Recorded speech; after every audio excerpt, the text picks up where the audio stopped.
itu baru berapa Pak? Kelihatan kan? Angkat aja Bu, angkat. Gendong. Bisa nggak gendong? Angkat aja Bu.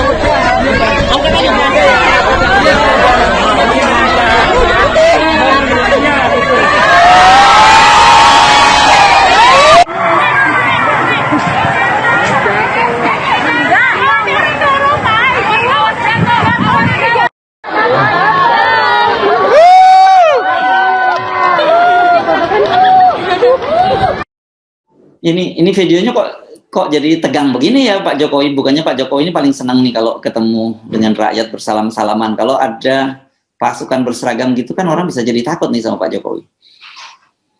Saya mau lihat pesannya. Mungkin pesannya bahwa ini lingkungan teroris. Karena Jawa Barat itu selalu beroposisi pada Pak Jokowi itu. Dalam pilpres, dalam apapun, atau dalam survei. Masyarakat Jawa Barat itu memang kritis terhadap kekuasaan, bukan pada hasil kekuasaan yang dijanjikan Pak Jokowi, tetapi pada fakta hari-hari ini. Dan itu memungkinkan persiapannya lebih, bukan sekedar lebih rumit, tapi lebih dramatis itu. Kan biasanya yang nggak terlihat lah pasukan pas pampres pasti sniper segala macam ada, tapi ini kok dramatis betul. Artinya musuhnya betul-betul udah di dekat gitu kan. Karena kalau kita lihat seolah-olah itu Pak Jokowi dikawal karena memasuki Kandahar itu, atau seperti lagi di Ukraina itu. Jadi kita mau cari tahu sebetulnya apa di belakang pameran itu. Nah, sebetulnya dengan mudah kita bisa pastikan bahwa Pak Jokowi ada di dalam penjagaan yang ditingkatkan. Karena krisis ekonomi, krisis sosial bisa berakibat sesuatu yang tidak diharapkan. Tetapi bagi rakyat, itu sinyal bahwa presiden artinya udah nggak dekat dengan rakyat lagi itu. Nah, sebetulnya legitimasi presiden yang drop drastis selama ini itu yang menyebabkan presiden atau penasihat presiden menganggap ini berbahaya. Dulu presiden dengan gagah berani datang ke pertemuan 212 di Monas, walaupun udah dilarang oleh aparat keamanan, tapi presiden merasa enggak, saya aman-aman aja. Lalu presiden memaksakan diri masuk ke Monas dan didampingi pada waktu itu oleh Panglima ABRI Gatot Nurmantio dan Kapolri Pak Tito tuh. Tapi aman-aman aja memang. Nah, sekarang bertemu dengan rakyat itu pengamanannya luar biasa. Jadi ada perubahan kualitatif di dalam sistem pengamanan presiden karena satu isu bahwa potensi sebut aja potensi kekerasan ada di mana-mana, di semua pojok kota. Ini mendebarkan kita karena belum pernah kita lihat ada seorang presiden yang dikawal super ketat semacam itu. Ini mengingatkan kita pada pengawalan presiden-presiden negara-negara otoriter, atau di Amerika Latin begitu, di Filipina juga begitu tuh, di mana-mana ada sniper. Jadi Indonesia akhirnya dilihat sebagai negara yang mengalami rasa aman karena di sekitar kita ada senjata. Kan itu konyol kan. Satu kampung dianggap, kalau kita bilang kampung Anda aman nggak? Ya aman lah kampung kami. Kenapa? Karena di sekeliling kita itu dijaga oleh Brimob. Itu artinya nggak aman. Karena aman itu mestinya tidak ada terlihat aparat pengamanan ada di sekitar kita. Jadi itu aman yang palsu sebetulnya.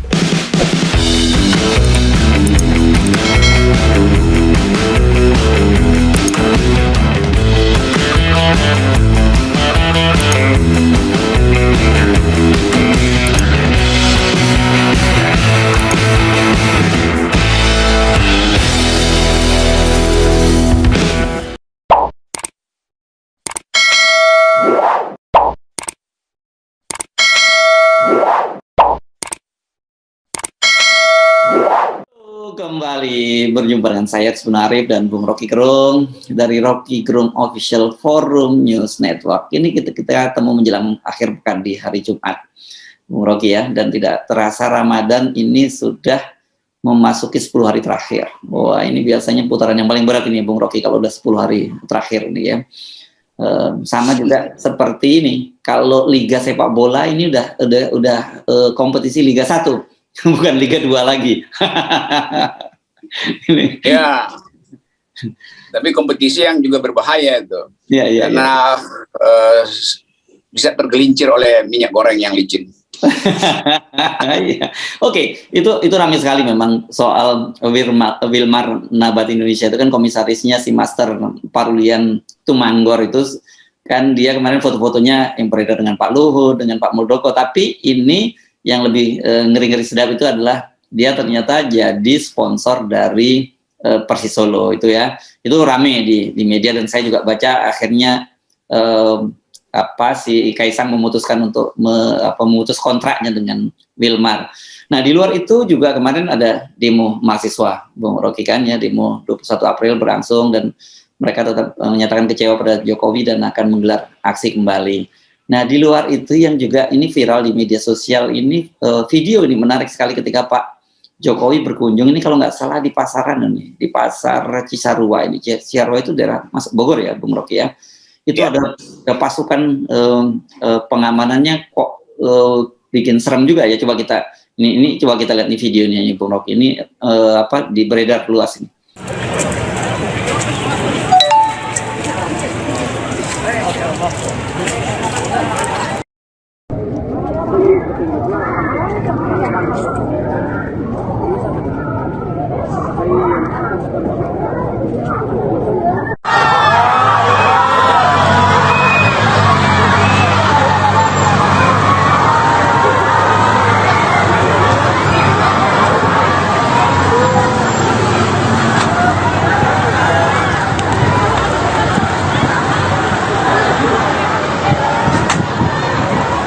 Satu baru berapa Pak? Kelihatan kan? Angkat aja Bu, gendong. Bisa nggak gendong? Angkat aja Bu.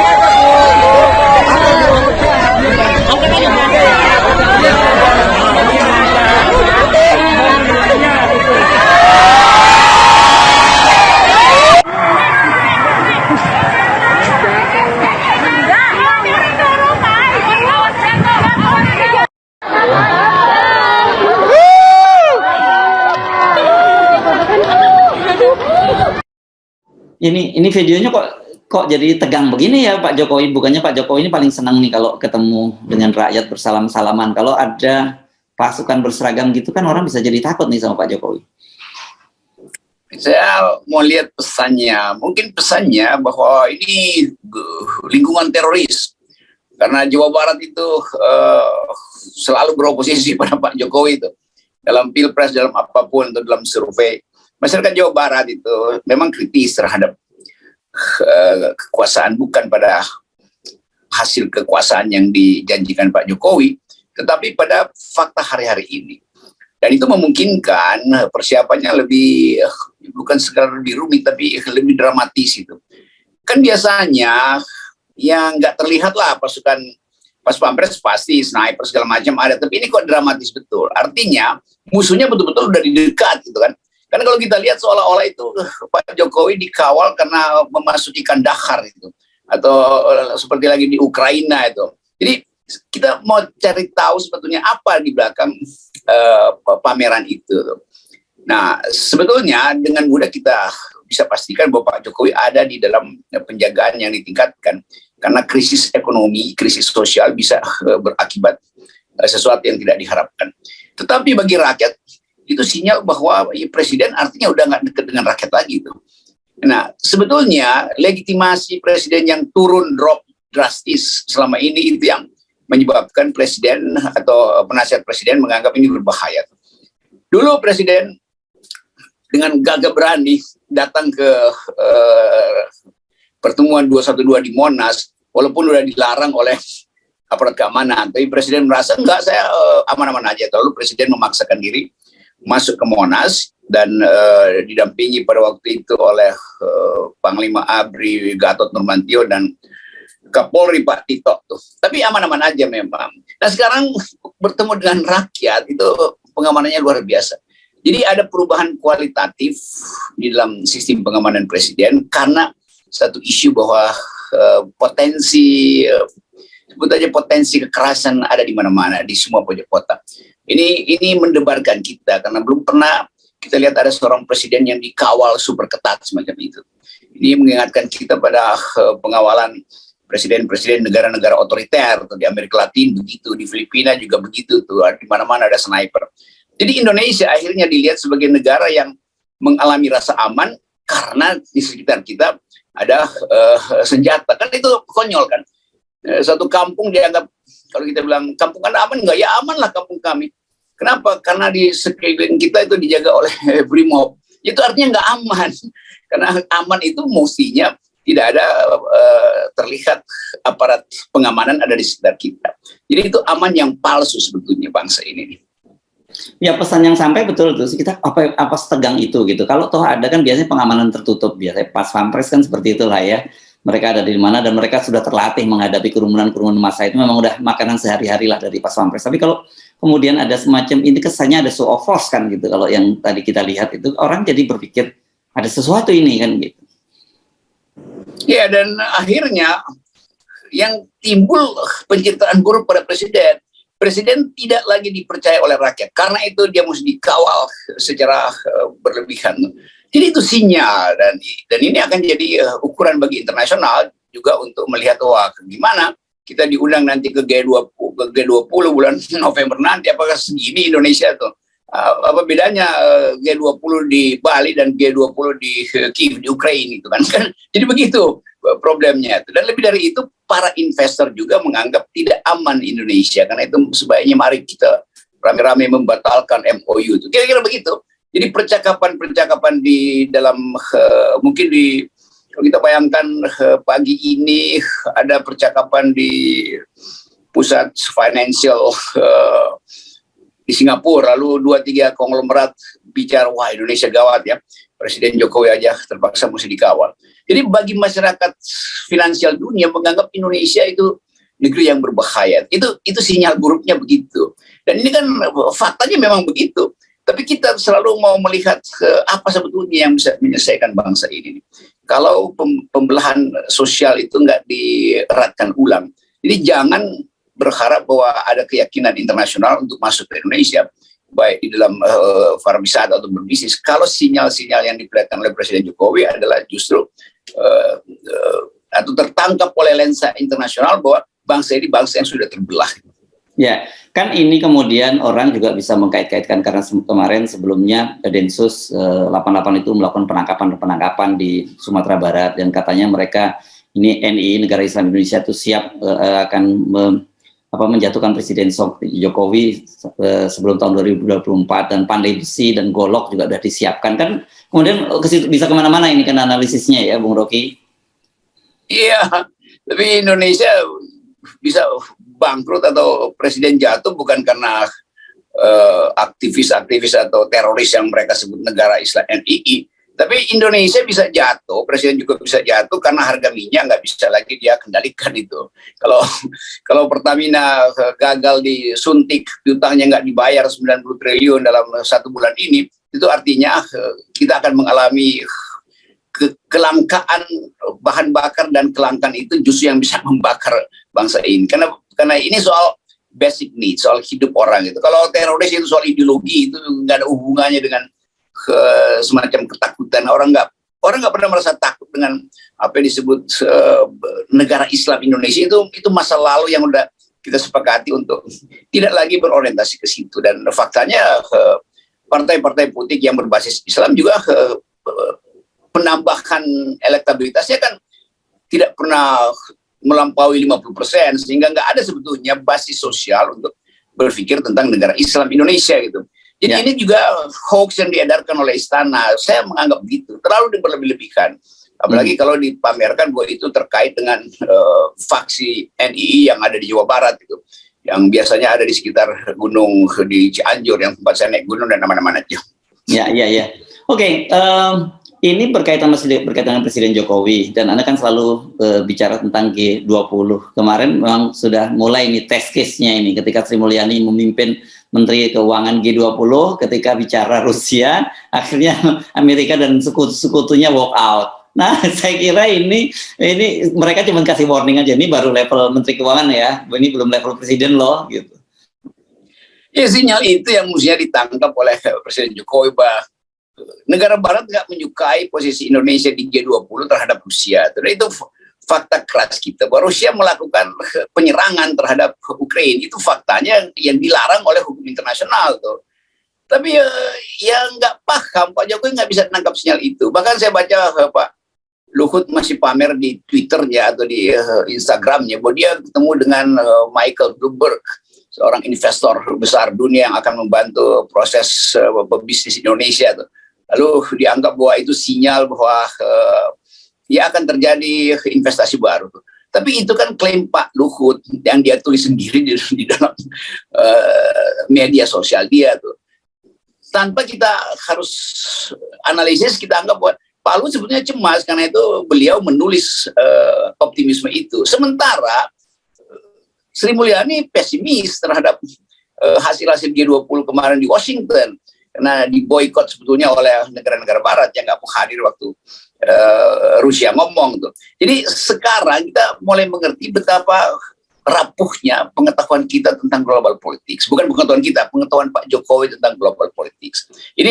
Ini juga variabel yang mesti kita hitung terus karena G20 nanti itu bisa-bisa nggak dibuka lagi oleh Pak Jokowi dan oleh presiden lain.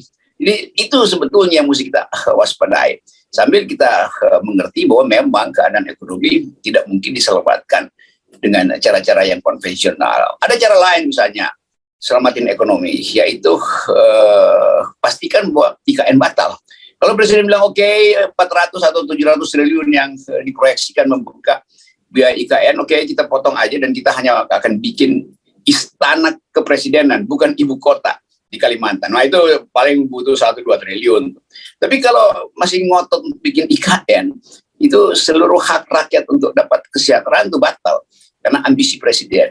Itu yang kemudian dikritik oleh luar negeri. Bahwa Indonesia sebetulnya bisa berhemat dari IKN supaya alihkan itu pada soal-soal kesejahteraan. Dan itu nggak ingin dilakukan Jokowi karena Jokowi ingin tinggalkan monumen yang disebut ibu kota baru yang udah pasti bangkrut. Bangkrut itu, bangkrut artinya bangkrut dan mangkrak. Oh gitu, saya tadi lagi mikir ini kosakata apa ini, itu rupanya kosakata baru. Oke, sekarang ada soal yang juga saya kira sejak kemarin malah itu jadi paling hit ya pemberitaannya, ini berkaitan dengan skandal mafia minyak goreng itu, dan ini lagi-lagi muncul nama putra Presiden Jokowi, ini Kaisang, karena salah satu sponsornya adalah Wilmar Nabati Indonesia dan itu sudah ditetapkan sebagai tersangka. Dan kita tahu juga kemarin kan Jaksa Agung juga menyatakan tidak tertutup kemungkinan akan terjadi semacam berlakukan semacam kejahatan korporasi gitu ya. Bung Rocky, bukan hanya para eksekutifnya yang dihukum, tapi juga korporasinya bisa dihukum. Iya memang itu, dan mungkin karena berita yang makin lama makin jauh itu, makin jauh artinya makin mendekati kekuasaan justru, maka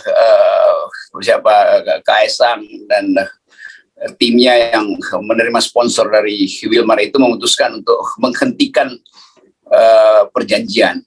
Yang sebetulnya itu orang bertanya kok tumben reaksinya peka gitu.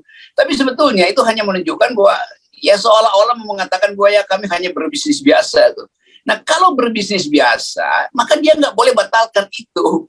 Kan pembatalan itu mesti di pengadilan. Justru nanti ya Wilmar bilang kok berbisnis tapi anda wan prestasi.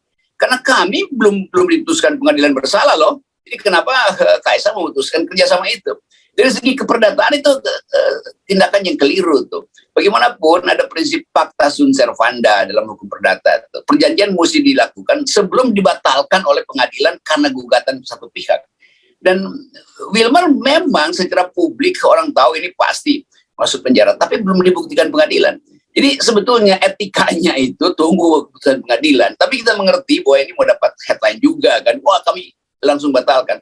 Loh kalau Wilmarnya punya otak dia bisa gugat. Tuh ngapain batalin? Wong kita aja belum dinyatakan sebagai terpidana kok. Jadi hal-hal begini yang akhirnya diputar-putar. Orang anggap bahwa ini hanya karena takut terseret maka membatalkan.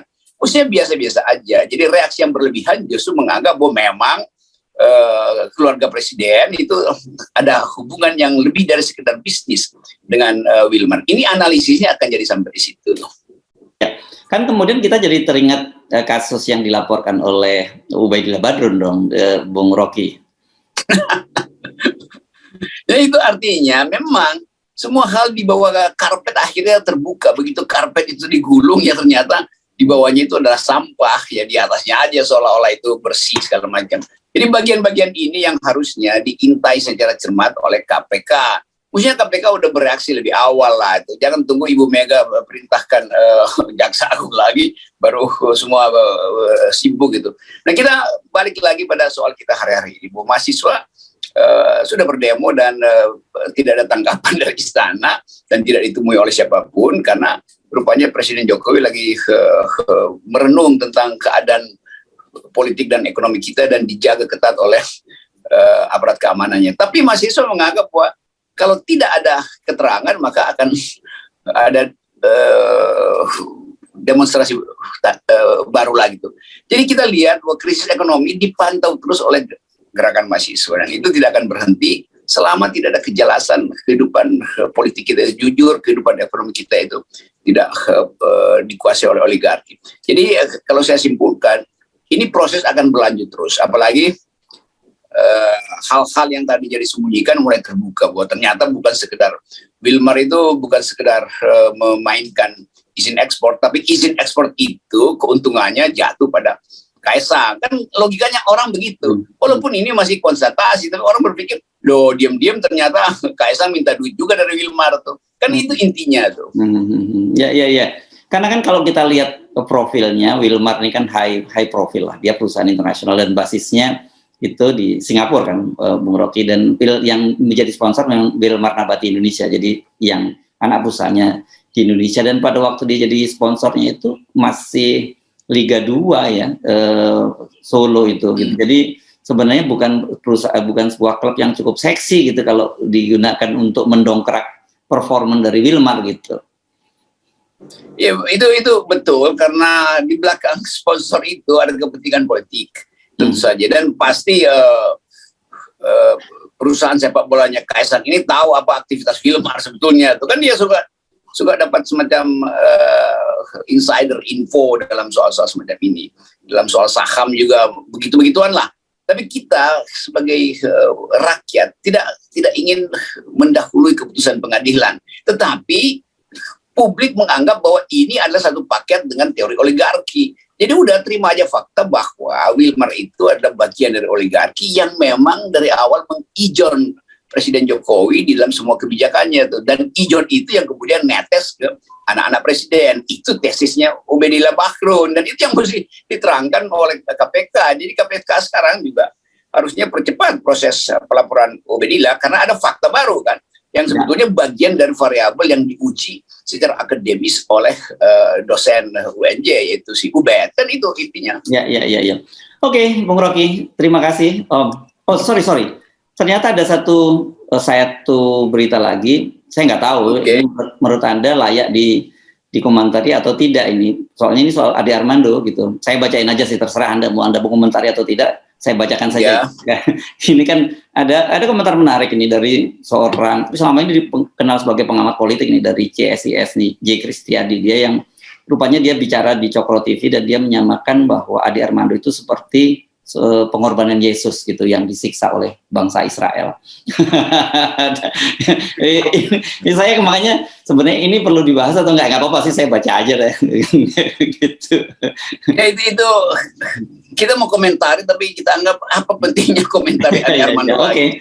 Dan lebih gila lagi kalau kita komentar dari orang yang mengomentari Ade Armando seolah-olah itu adalah seorang juru selamat. Itu adalah mending kita 0% kan aja tuh komentar itu, tapi kita 0% di dalam soal threshold. Saya khawatir umat Kristiani nanti marah gitu kalau tiba-tiba Yesusnya disamakan dengan Ade Armando. Dan kalau Anda komentar mama lucu-lucu gitu, saya nggak mau bacain deh karena ini bulan puasa nanti malah saya ikut gibah gitu. Oke, baik, kita nolkan saja Bung Rocky ya, 0%. Ya. Salam.